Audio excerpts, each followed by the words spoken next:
وہ کون سی مخلوق ہے جو بغیر ماں اور بغیر باپ کے پیدا ہوئے؟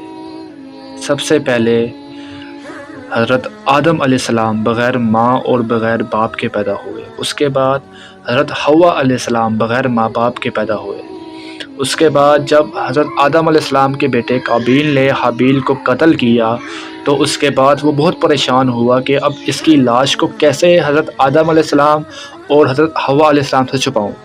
تو اللہ نے آسمان سے ایک کوا بھیجا جس نے دوسرے کوے کو مار کر زمین میں دفن کر دیا، تو قابیل نے بھی زمین کھود کر حابیل کو مٹی میں دفنا دیا۔ یہ کوا بھی بغیر ماں باپ کے پیدا ہوا۔ حضرت صالح علیہ السلام کی اونٹنی بغیر ماں باپ کے پیدا ہوئی۔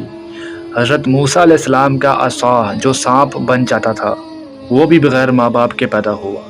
حضرت ابراہیم علیہ السلام جب حضرت اسماعیل علیہ السلام کو قربان کرنے لگے تو اللہ نے جنت سے مینڈا بھیج دیا جو بغیر ماں باپ کے پیدا ہوا۔